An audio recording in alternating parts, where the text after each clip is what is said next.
જય શ્રી કૃષ્ણ. ધન્ય માનું છું મારી જાતને કે આ ભારત ભૂમિ એમાંય ગુજરાતના આ ગોંડલ સ્ટેટમાં મારો જન્મ થયો છે. આપણે આજે જોઈ રહ્યા છીએ એ છે મોંઘીબા કન્યા શાળા અને હાઈસ્કૂલ. આ મોંઘીબા કન્યા શાળાની સ્થાપના જ્યારે ભારતમાં 1857નો જે સ્વાતંત્ર્ય સંગ્રામ ચાલતો હતો એ વખત એની સ્થાપના થઈ 14/9/1857 અને 1903 સુધીમાં ત્યાં સુધી આ પ્રાથમિક શાળા હતી અને ત્યારથી હાઈસ્કૂલ બની. મહારાજા જે ભગવતસિંહજી હતા એણે 1919થી કન્યા કેળવણી મફત અને ફરજિયાત બનાવી હતી. જે માતા પિતા વાલી દીકરીને ભણવા ન મોકલે તો એને 1 આનાનો ત્યાર સમયમાં દંડ કરવામાં આવતો.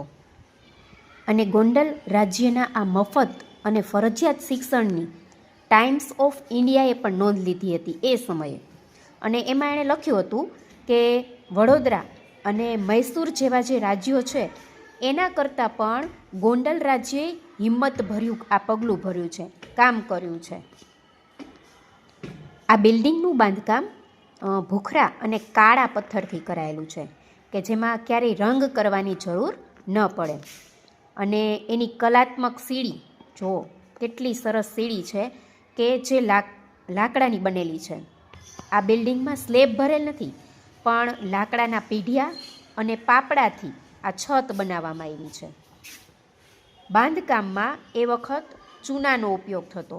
ચૂના સાથે ગુગળ, ગોળ, શંખ, જીરું જેવી ચીજ વસ્તુઓનો ઉપયોગ કરી અને ચકરડી જેવું છે એ 100 આટા જેવું ફેરવી અને ચૂનો પીસાતો, પછી તેનો બાંધકામમાં ઉપયોગ થતો. આ શાળામાં મેટ્રિક જે પાસ થતા, મેટ્રિક પાસ થનારને ₹500નું ભગવતસિંહજી સિલ્વર જ્યુબિલી ઇનામ આપવામાં આવતું. અને એ સમયે મેટ્રિકની પરીક્ષા આપવા માટે મુંબઈ જવું પડતું. ત્યારના સમયમાં સ્ત્રી શિક્ષિકાઓ છે એ ખૂબ ઓછા પ્રમાણમાં હતી. તો પણ રાજા ભગવતસિંહજીએ ઊંચા પગારદારવાળી સ્ત્રી શિક્ષિકાઓને રાખી અને એ લોકોને કન્યા કેળવણી માટે શાળાઓમાં ભરતી કરી હતી. કારણ કે ત્યારના લોકો છે એ પોતાની દીકરીઓને પુરુષ શિક્ષક પાસે ભણાવવા માટે રાજી નહોતા. અને જે દીકરીના મા બાપ છે ગરીબ હોય એમને ગ્રાન્ટ ઇન ધારા હેઠળ ₹1 અથવા તો ₹1.5ની મદદ આપવામાં આવતી. રાજા ભગવતસિંહજીના માતા મોંઘીબા છે એ પણ ખૂબ કેળવણી પામેલા હતા. એની યાદમાં જ તેઓએ આ શાળાનું બાંધકામ કરાવ્યું છે. તેઓ ઘણી બધી ભાષા જાણતા હતા અને હિસાબી દફતરોનું કામ પણ તેઓ ખૂબ સમજતા. તેઓ ખૂબ દાન ધર્માદો કરતા અને રાજકાજમાં પણ તેઓ ખૂબ રસ લેતા હતા. આ ધરોહર આપણને એ સમયની આપણને અત્યારે યાદ અપાવી જાય છે.